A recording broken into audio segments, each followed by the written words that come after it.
पुण्याची जी घटना घडली त्याच्यावर दररोज नवनवे खुलासे नवनव्या बातम्या येत आहेत.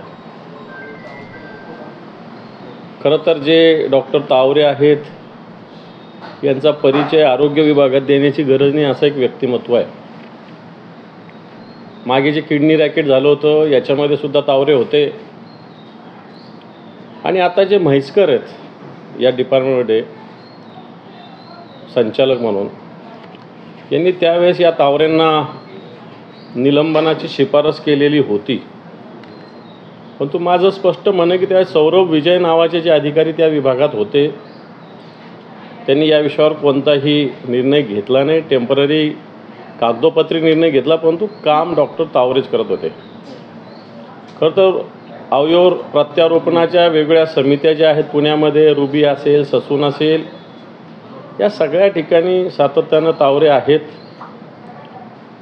आणि सगळ्यात महत्त्वाचं काही जणांनी आरोप केले, मागच्या काळामध्ये या खात्याचा कारभार गिरीश महाजन आणि सचिव अश्विनी जोशी वैद्यकीय शिक्षण विभागाच्या सचिव असताना माझ्या माहितीनुसार, पुढचं तुम्ही तपासा, जे राज्यामध्ये 16 MC आहेत, मेडिकल कॉलेज आहेत, इथले जे डीन किंवा अधीक्षक आहेत, या सगळ्या 16च्या 16 लोकांच्या बदल्याची शिफारस वैद्यकीय शिक्षण विभागातून तत्कालीन सचिव अश्विनी जोशी आणि गिरीश महाजन मंत्री, माझी माहिती आहे की या 16च्या 16 लोकांच्या बदल्या करण्याचं एक या विभागाकडून मुख्यमंत्र्यांकडं संचिका गेलेली.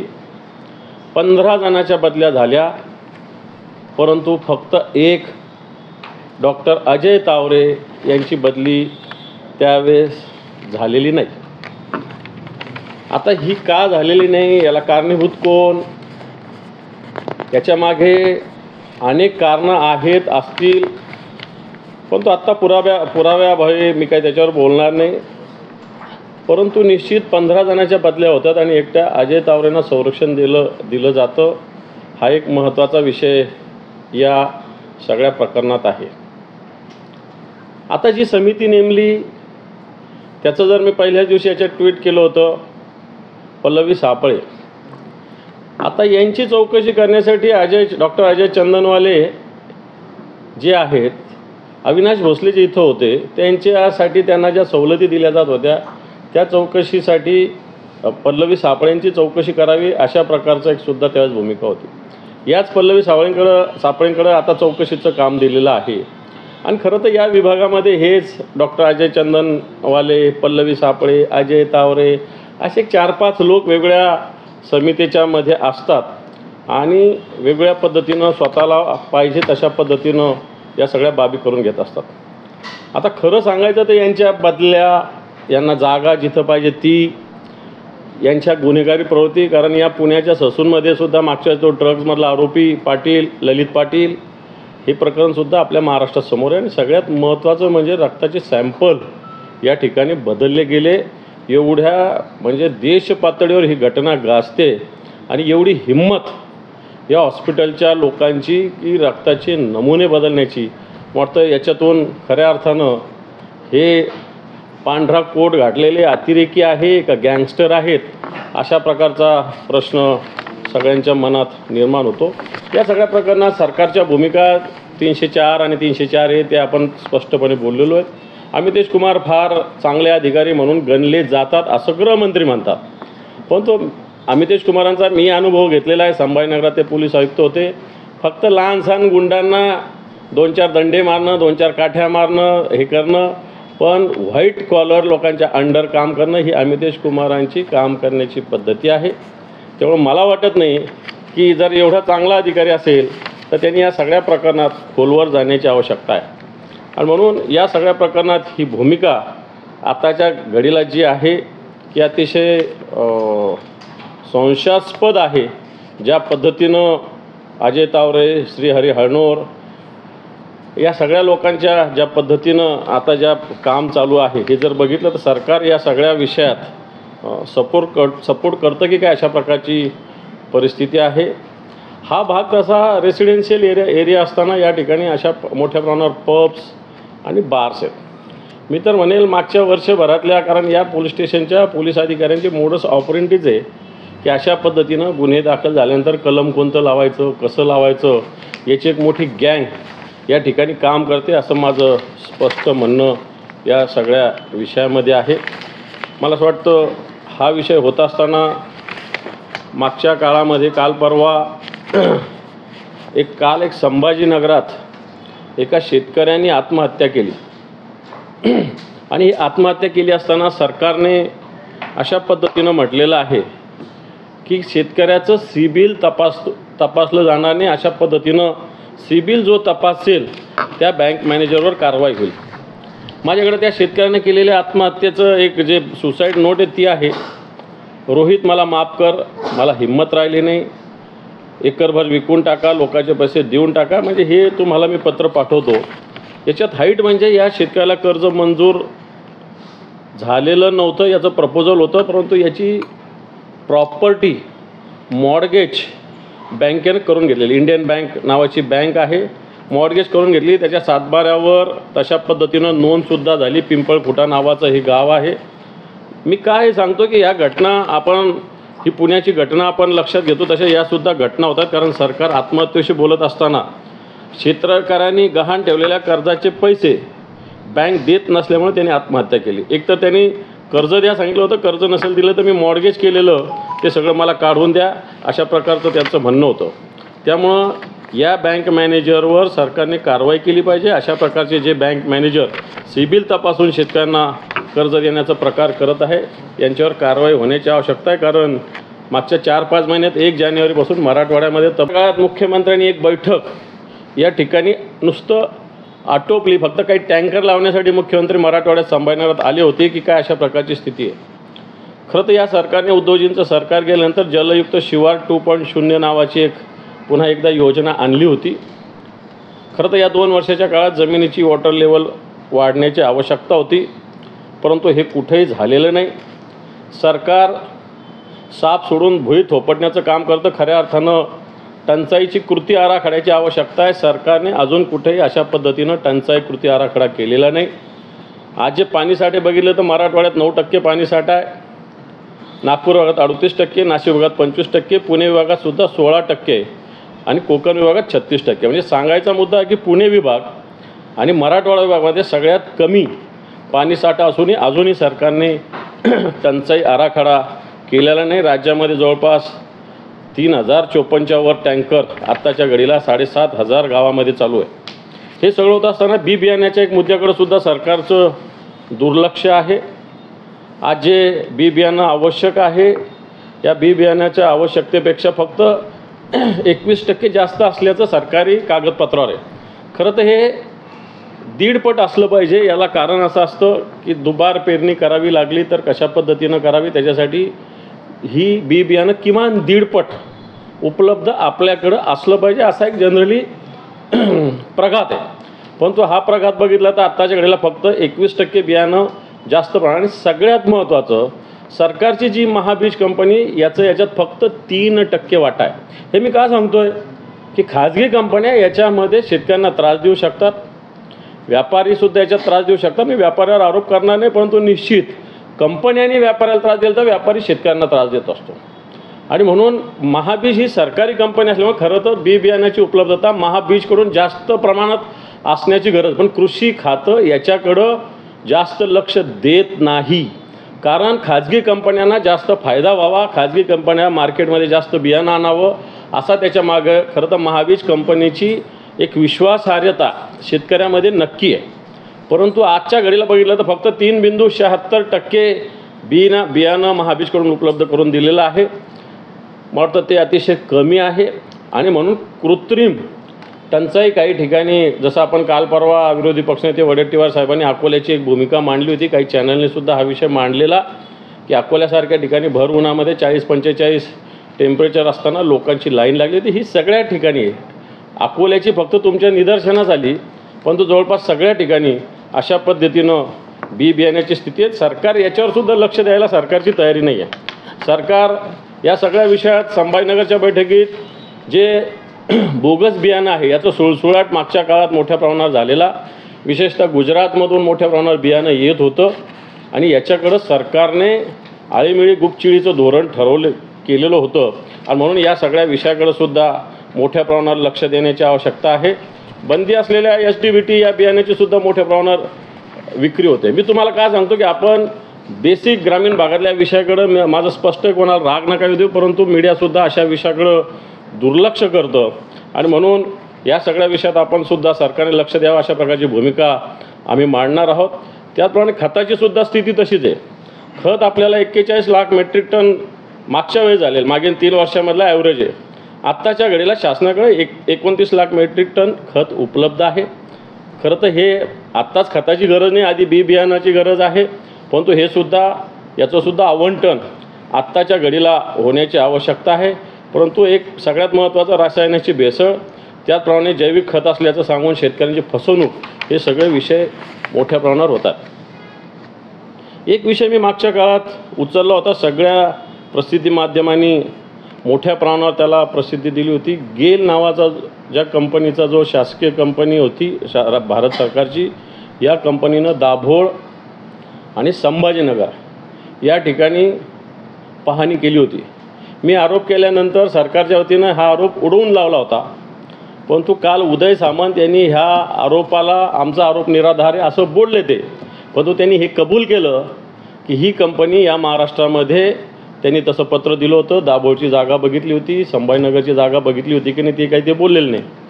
परंतु मी सांगेल, आमच्या इथले संभाजीनगरचे केंद्रातले एक मंत्री असलेले डॉक्टर भागवत कराड यांनी या कंपनीबरोबर 12 बैठका तब्बल घेतलेल्या आहे. त्याचे रेकॉर्डसुद्धा माझ्याकडे बरेच अवेलेबल आहे. 12 बैठका. परंतु या कंपनीला महाराष्ट्रात जागा स्वस्त दरात पाहिजे होती, अखंड पाहिजे होती. सरकारने या बाबतीत अतिशय निष्क्रियपणा ठेवलेला आहे. असं काही गरज नाही की इंडस्ट्रियल एरियामध्ये जमीन दिली पाहिजे. इंडस्ट्रियल एरियाच्या बाहेरसुद्धा आता अनेक उद्योग सुरू झालेले आहे. त्यामुळं या गेल कंपनीला सरकारने जर ठरवलं असतं तर जमीन देता आली असती. 45,000 कोटी रुपये इन्व्हेस्टमेंट असणारी ही जमीन सरकारच्या दुर्लक्षामुळं या ठिकाण गेलेली आहे, असा माझा स्पष्टपणे आरोप आहे. डोंबिवलीचा जो स्फोट झाला, या राज्यामधले मागच्या 10-12 महिन्यातला हा 7वा-8वा स्फोट आहे. जिंदालमध्ये सगळ्यात मोठा नाशिकला झाला होता, नोव्हेंबरमध्ये बोईसरला झाला होता, नाशिकला सिन्नरला झाला होता, त्यानंतर रायगडला महाडला झाला होता आणि हा डोंबिवलीचा. आता याच्यातलं बरेच जण कामगार मंत्रीसुद्धा तिथं गेले होते. याच्यात तर कामगार खात्याचा मोठा दोष आहे. खरं तर हा बॉयलरचा स्फोट नाही, हा रिॲक्टरचा स्फोट आहे. आणि तुम्हाला मी पत्रकार बांधवांना सांगू इच्छितो की बॉयलरच्या विषयी सरकारचं धोरण आहे, परंतु रिॲक्टरविषयी कोणत्याही प्रकारचं धोरण नाही. छोट्या छोट्या कंपन्या मोठ्या कंपनीनं भंगारमध्ये टाकलेलं, विकलेलं. छोट्या कंपन्यांना हे रिॲक्टर घेणं परवडत नाही, म्हणून कोणते तरी नादुरुस्त रिॲक्टर्स या कंपन्या वापरतात. आणि खरं तर मग जे जे केमिकल्स असतात त्याचं प्रमाण कशा पद्धतीनं असावं, हे प्रमाण कधी व्यस्त नाही राहिलं तर रिॲक्टरचा स्फोट होत असतो. आणि म्हणून रिॲक्टरविषयी या सरकारचं धोरण असावं. एक सरकारचं कामगार सुरक्षा विभाग आहे, ज्याला डिश नाव आहे, अतिशय निष्क्रिय विभाग आहे. मोठ्या मोठ्या कंपन्या, या अधिकाऱ्यांना कंपन्याच्या आतमध्ये सुद्धा येऊ देत नाही. आणि म्हणून कामगार मंत्र्यांना आणि मी सरकारलाही वारंवार सरकार अजूनही याच्याविषयी जागं व्हायला तयार नाही, अशा प्रकारची स्थिती आहे. आणि म्हणून मी आपल्या माध्यमातून सरकारला निश्चित अधिवेशन येईल त्यावेळेस तर निश्चित सरकारला घाम फोडूच, परंतु अशी स्थिती आत्ताच्या घडीला आहे.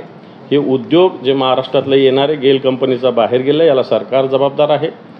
जे औद्योगिक वेगवेगळ्या भागामध्ये जे स्फोट होतात यालासुद्धा सरकारचं धोरण कारणीभूत आहे. शेतकऱ्यांना सिबिल तपासणं, हे बँकेला ज्यांनी कोणी सिबिल तपासलं त्याच्यावर गुन्हा दाखल करू असं सरकार बोललेलं आहे. या महाराष्ट्रात असा एकही गुन्हा आत्तापर्यंत दाखल झाले नाही. या शेतकऱ्यांच्या सगळ्या हिस्ट्री तपासल्या तर बऱ्याच शेतकऱ्यांनी कर्ज मागत असताना सिबिलमुळं कर्ज मिळालं नाही आणि परिणामी त्यांनी शेती करू शकला नाही, पेरणी करू शकला नाही आणि त्याला आत्महत्येकडे वळवलं. असे अनेक उदाहरणं आहेत. एक विषय असा आहे की तुम्ही कंपन्या किंवा उद्योग बाहेर जायचा आरोप महाराष्ट्रामध्ये सातत्याने भाजपवरती केला जातोय. पण काल अमित शहा ओडिसामध्ये म्हणाले की ओडिसामधला पैसा तामिळनाडूमध्ये नेला जातोय आणि ओडिसातलं जे मुख्यमंत्री आहेत त्यांच्या माध्यमातून हा पैसा जातोय, असा आरोप जो महाराष्ट्रात आरोप करतात तोच त्यांनी ओडिसा सरकारवरती केला. भारतीय जनता पार्टीची सवय आहे.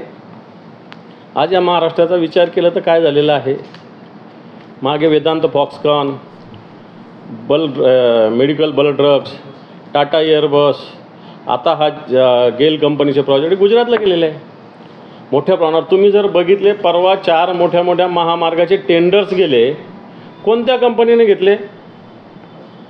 कोणत्या कंपनीने घेतले तुम्हीच बघा. महाराष्ट्रातली कंपनीच नाही आहे त्याच्यामध्ये. 3 कंपन्या गुजरातच्या आणि 1 कंपनी आंध्र प्रदेशची आहे. महाराष्ट्रात सक्षम कंपन्या नाही का तर आहेत, पण तो मॅनेज आहेत. माझं स्पष्ट म्हणणं आहे की सगळे टेंडर्स मॅनेज आहे. मी त्या विषयाकडे जात नाही आहे. मी विषयाकडे या जातो की आजसुद्धा एवढे मोठे ते मला वाटतं मला एक्झॅक्ट रक्कम माहिती नाही, पण 16,000 कोटी रुपयाच्या आसपास मेगा इंजिनिअरिंग कंपनी आंध्र प्रदेशची आहे. उर्वरित 3 कंपन्या गुजरातच्या आहे.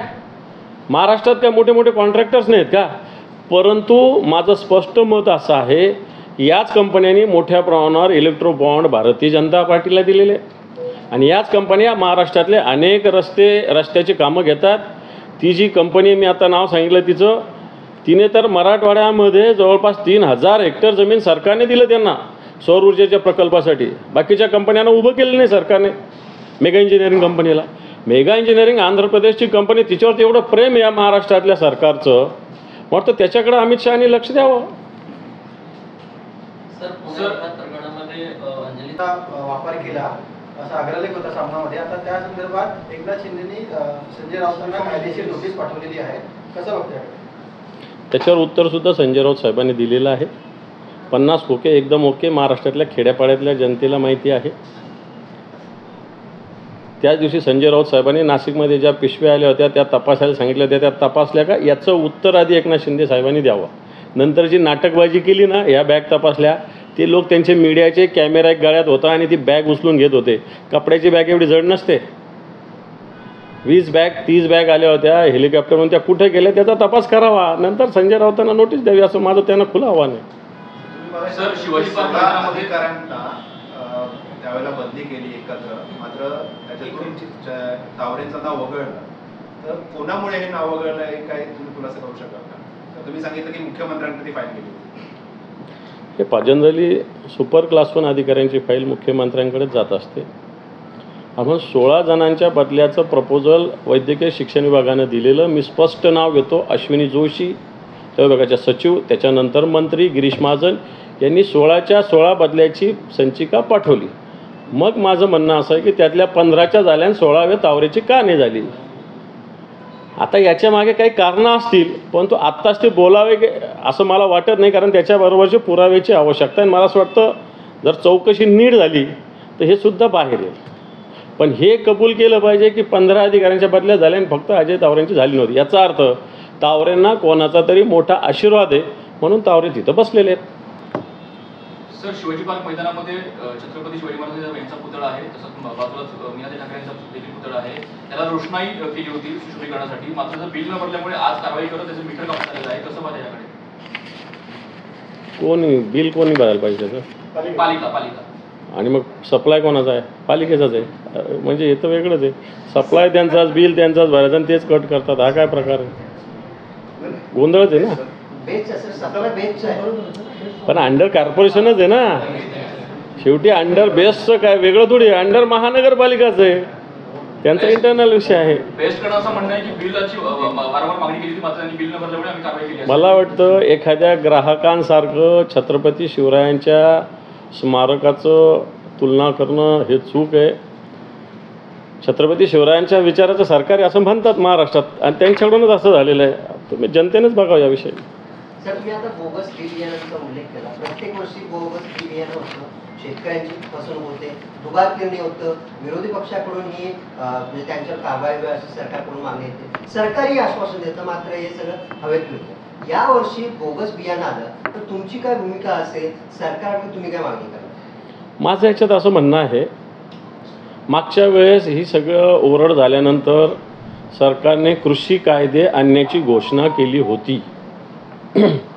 अजून कृषी कायदे का आले नाही हा माझा सरकारला प्रश्न आहे. कृषी कायदे कोणाच्या दडपणाखाली अजून आले नाही. मोठ्या मोठ्या बियाणे कंपन्यांच्या दडपणाखाली असल्यामुळं सरकारने कृषी कायदे आणले नाही का हा माझा प्रश्न आहे. कारण सरकार किंवा पोलीस कारवाई करतं व्यापाऱ्यावर. व्यापारी तर प्रोडक्शन करणारा नाही ना, व्यापारी तर ज्या कंपनीने खरेदी केला तो विकणार आहे फक्त. परंतु सरकार किंवा त्यावेळेस प्रशासन हे फक्त कारवाई करत होतं व्यापाऱ्यावर. आणि म्हणून कृषी कायदे आणण्याची मागणी झाली, सरकारने आणलेसुद्धा, पण त्याच्यावर वेगळे व्यापक चर्चा व्हावी असं अपेक्षित असताना अजूनही थंड बस्त्यामध्ये कृषी कायदे पडलेले आहे. नवीन कृषी कायदा अजून आलेला नाही. हा कृषी कायदा ज्यावेळेस येईल त्यावेळेस काही प्रमाणात या सगळ्या विषयावर नियंत्रण येऊ शकेल. परंतु सरकार याच्याविषयी फार इंटरेस्टेड आहे असं दिसत नाही. मागच्या वर्षी तर कृषी मंत्र्याचे जे लोक आहेत अधिकारी तेच कंपन्या तपासत फिरत होते, तेच बोगस कंपन्यांना प्रोत्साहन देत होते की असा माझा त्यावेळेचा प्रश्न आम्ही केला होता. पण नवीन कृषी कायदे ज्यावेळेस येतील त्यावेळेस मला असं वाटतं याच्यावर काही प्रमाणात नियंत्रण येऊ शकेल.